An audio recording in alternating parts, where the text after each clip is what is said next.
So I'll just get my intro and then I don't forget to say anything.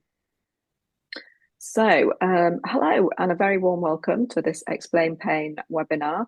My name is Joanna and I am Director of NoiEu Europe, and I'm joined this morning by my good friend and Noi teacher, Tim Beams. Morning, Tim. Morning. Tim has been a Noi teacher for coming up to 20 years, and he has taught Explain Pain to, I know, just stop, 20 years. New introduction, Joe. Pardon? That's a new introduction, but it's, It, yeah, God. yeah, well, it is coming up 20 years. And he's taught Explain Pain to literally thousands and thousands of clinicians all over the world.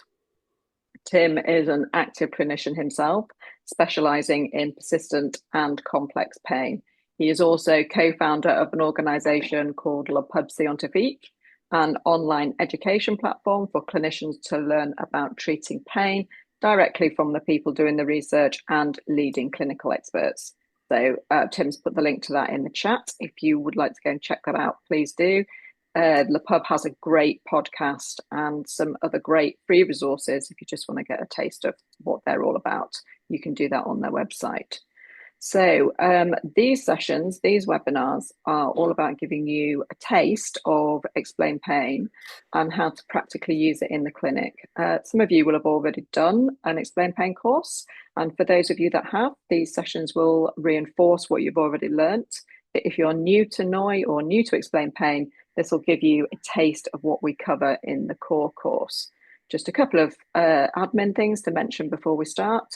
We'll be talking about for about 20 minutes. If you have any questions, please put them in the Q&A or the chat. And sometimes we get a lot, sometimes we don't get many, but just put them in as early as you can, and then we get a better chance of answering them. If you want to watch the recording of this session, it will be on our Clinical Discussion YouTube channel, and I will drop the link to that in a second. So, Tim, today we are talking about bioplasticity, teaching our patients how their nervous system adapts and changes.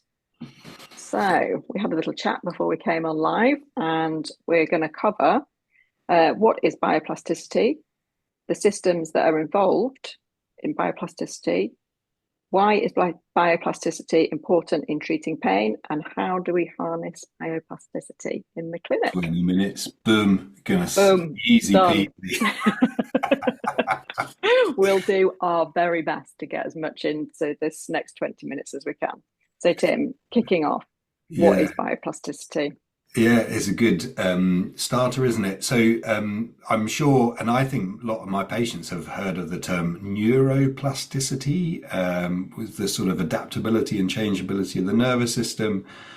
Lorimer put a spin on it a few years ago now, didn't he? Came up with the term bioplasticity, which really just, I think, does a good job of thinking about the whole person, the whole system, if you want. So takes us slightly away from a more neurocentric point of view and perhaps more reductionistic point of view towards a more holistic point of view. So yeah, that's the shift. And then in our title, we've got a faux pas in there, haven't we? Because then we've said about talking about bioplasticity, and then it's like, how does the nervous system change? And I think that's an interesting point to start, because we are in a sort of crossroads, and so much emphasis has been placed on the importance of the nerves and the nervous system, and it is challenging to take us towards a more holistic approach. But a lot of people are really keen to do it, and I'm sure people listening in here will have the same sort of clients that I have as well, that they search people out who are a bit more holistic, who are thinking about the whole person and how not just nerves work, but how they work and how their emotions and actions and what have you and the environment all interact and shape them. Okay, cool. Well, I'm glad that we've sorted that bit out.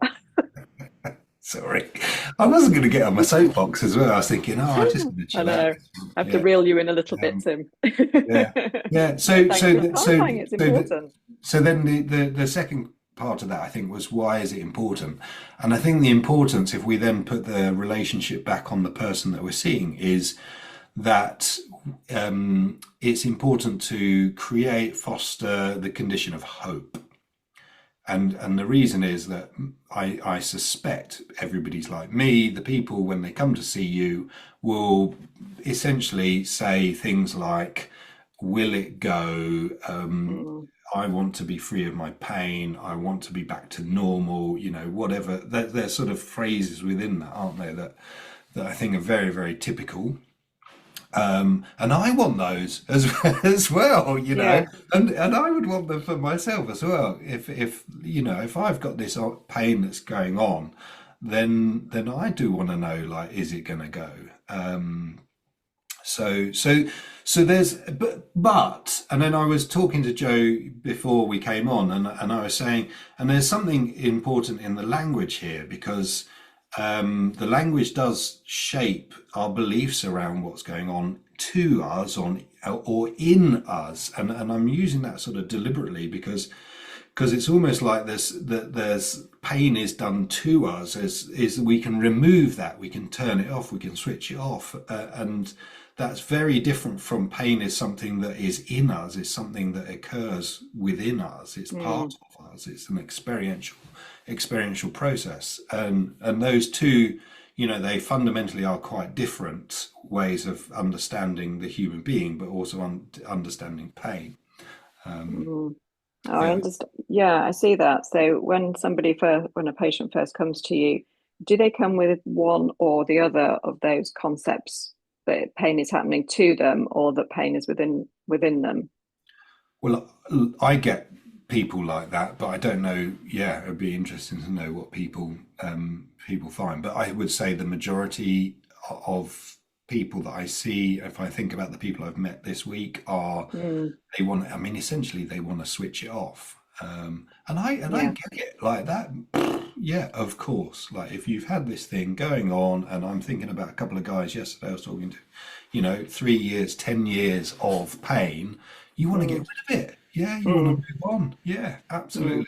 But then there's also, I think, within that is that people are quite pragmatic, okay, I've had it for 10 years. Is it going to go overnight? No, I don't expect that to be the case. So, Mm. what can I do and there is a lot more, I think, emphasis where things were different 20 years ago, Joe. There were differences, but and we've sort of got this mix of population where people are still seeking sort of cures, and they want stuff done to them, and it's quite interventionist and perhaps a little more passive. And then there are people who see their role in Mm. their journey as well. Okay. So we'll come back to that a little bit later on, about the idea of introducing the concept of bioplasticity in the clinic with your patients. But just before we move on to that, I'd like to just delve into a little bit about actually what bioplasticity is and the systems that are involved in it. Um, all of them. Go on, Tim. Go on, Go what on, systems can do you a go riff. on, give us a system, tell us a system.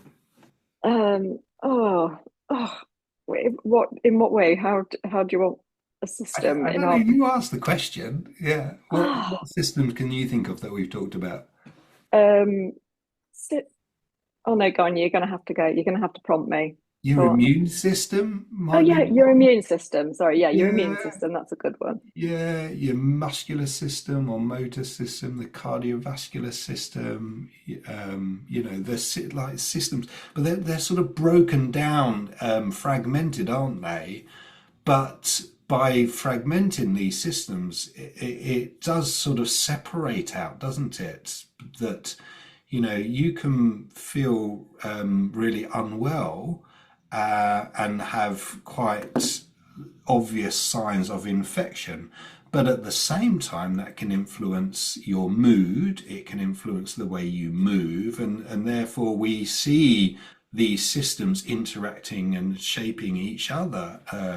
So we do sort of fragment it for our ease of understanding, but I think when we actually look into the human and we take note of of when we notice those. It's more that there's a sort of dominant feature of the immune system being at play when you're Yeah. unwell, and pain is no different to that as well.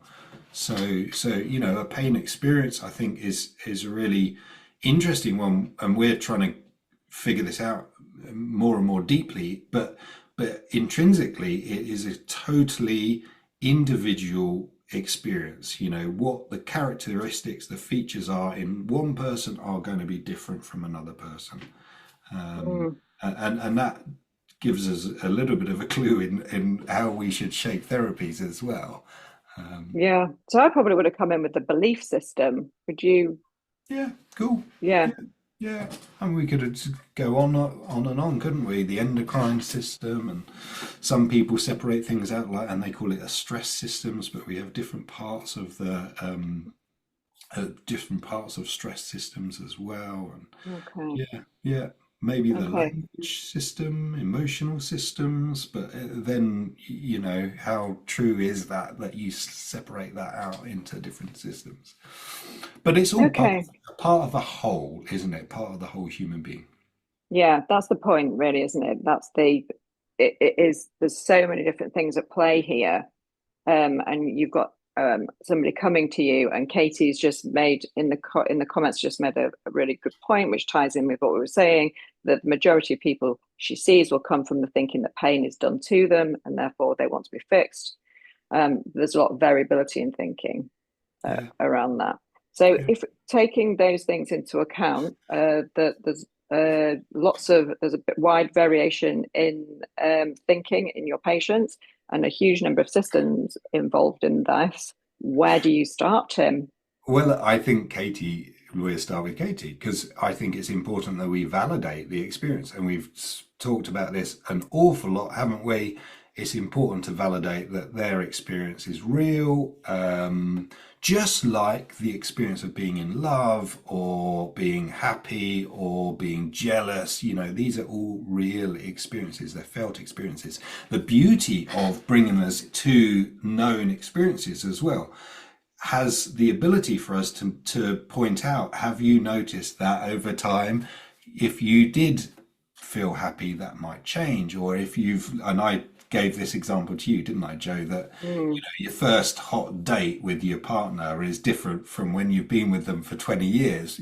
The experience that you have of them, or the love that you have of them, changes mm, over time, and is shaped by our actions over time as well. And it's not just our actions, it's the collective actions, it's the space that we inhabit as well. So mm. so those influence the experiences over a period of time. And in the same way that can change, so can pain as well. And in fact, it's inevitable that pain will change. Right. Okay. It's inevitable that pain will change. So when we come on to this idea of harnessing bioplasticity in the clinic, and uh, how you actually start with that process with a patient, where do you get going with that, Tim? Um, so there's a couple of things that I would be thinking about. I would be thinking, I'm thinking, just carrying on our thread already, and I know like Mm, there's a couple of comments as well. But the thinking, partly we need to consider how much we should align with someone's thoughts and beliefs about pain. If we're trying something too radical, too different, then we can lose them straight away. yeah, So, there is an importance in being able to validate, get them to reflect before we start offering something potentially new.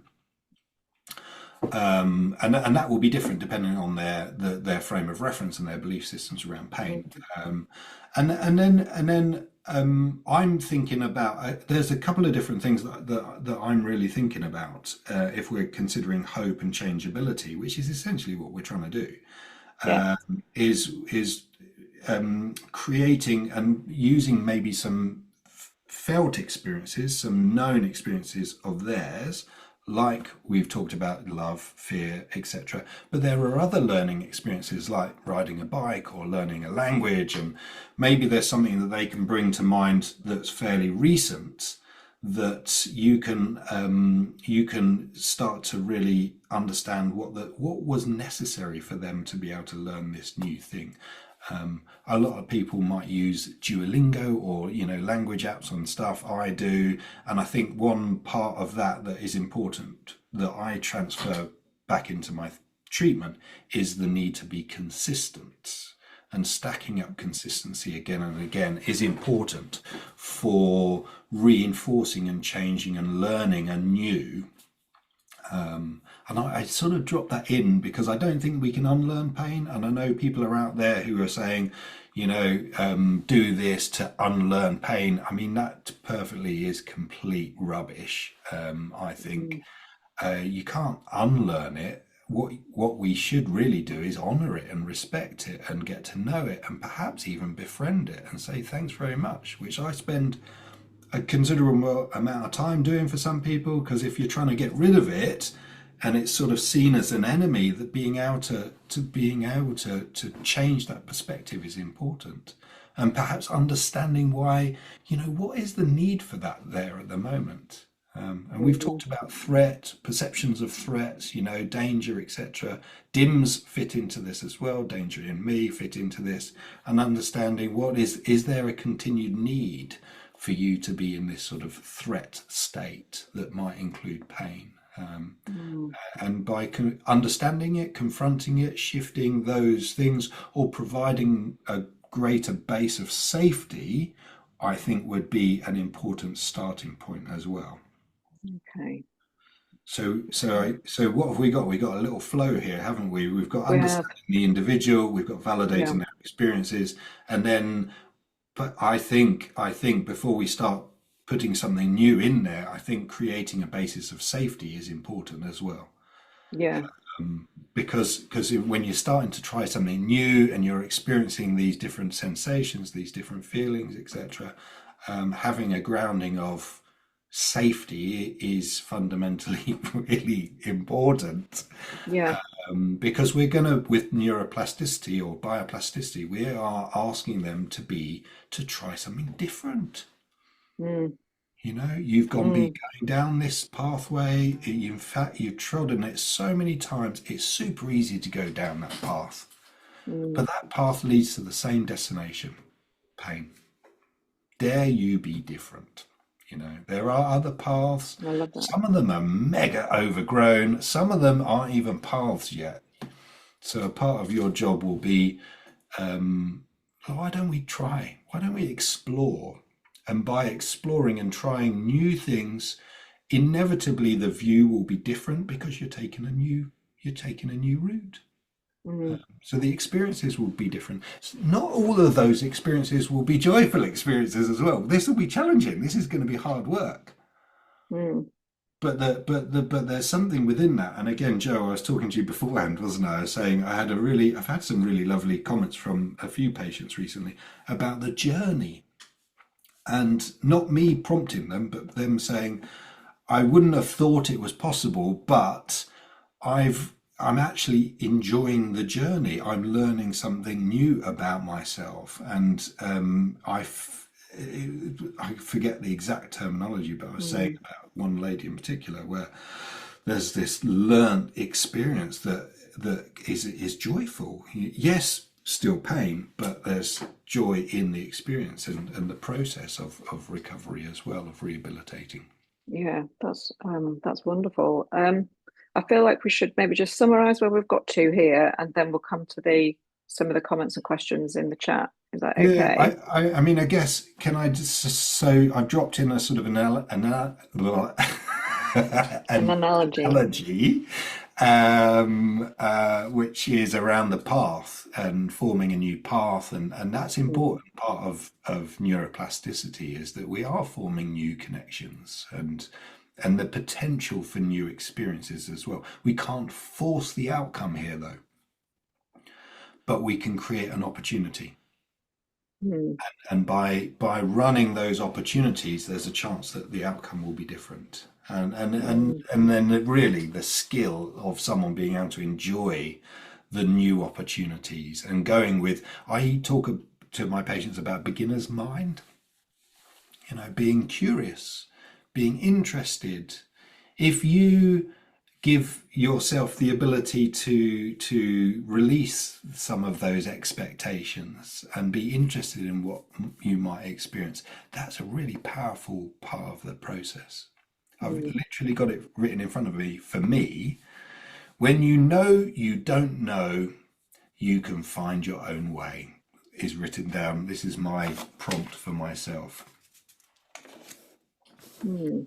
Okay, great. So we in we've been talking about harnessing bioplasticity and the sort of process that you would work through with patients, their Yeah, validation, asking them to reflect on their experiences, instilling this idea of hope and changeability to their pain situation through felt examples, for example, things like love, fear, riding a bike, and instilling the idea of a consistent approach yeah, to the changeability, the idea, and then bringing in this idea of safety through the DIMS and SIMS, danger in me, safety in me, instilling safety in me, and then this idea of a beginner's mind, which is an open mind to changeability and to actually the possibility that they can learn to enjoy the journey. yeah. Although we can't force that. So, No, but there yeah, is a yeah, possibility, and that there is a sense there opens up a possibility that this is possible. yeah. And I think that comes in really well to We're on which page comment one was of my it? 3 pages now, Joanne. Oh, I'm going to get okay. through everything. So how? Okay, so where are we going to understand the? Okay, majority. So the plasticity that would be changing factor, not necessarily problematic. Okay, so let's just have a look here. So we've got Kath Tyler. So the plasticity would be that changing a factor, not necessarily the problematic feature factor could change other bio features. Absolutely. Yeah. I mean, pain holds a number of associations as well. And with that, expectations. And what we think of the human being now is more of a predictive capacity. So we're expecting that when I do this, the inevitable outcome is pain, for instance. So by, yes, changing some of the factors around that, we would call that context variables. But I mean, you can come up with more easier, like more relevant things for them, like work, person. This is where the DIMS and SIMS come in quite nicely, the prompts around it, what you think, what you say, what you feel, the senses and the gathering of information via the senses. They're all opportunities for you to experience something anew and change associations as well. Thank you. And Kath says plasticity would be that changing a factor, not necessarily the problematic feature factor, could change other bio features. Yep, Yep. yep. And a bit like the example I was saying of my patient saying she's enjoying it. So that would be, you can imagine what might happen in the body, and that would be the key thing for me, would be saying, check in on yourself. Notice how you feel as you're doing this new thing or this new experience is coming about. So it's really Mm, important, that's a key to harnessing the changeability. mm, mm, And there's something even quite profound here is noticing that you can experience joy in a process that fundamentally people think is, it's something you want to get rid of, is pain, get rid of it, but you can have a joyful experience through that process. It's kind of an amazing thing because if you think about what the rational brain might be doing is it's going, this is awful, I don't want this. And suddenly you've got, hang on, I didn't want it and it was awful, but yet I can experience joy in it. And I mean, that for me would be, whoa, that's really open, massive shift. massive shift, massive ability to really change things. Yeah. a lovely thing to hear. VJ says, how can we encourage patients who are already in pain and don't want to exercise to try rehab to fix the issue causing the pain, be it structural or movement pattern? Well, I don't see anybody who's not in pain already. Everybody I see is always in pain all of the time. And it might be that it's a different flavor of pain, BJ. Um, and a part of what I'm reading into this ties in with our initial discussion, which is about someone's belief around what pain is, and you know, something that I'm reading into there would be the notion of pain relating to harm or damage. So Yeah, there might need to be some time spent around pain and what someone actually thinks pain is for them. So VJ, I would say you need to go back a few steps and understand that first of all.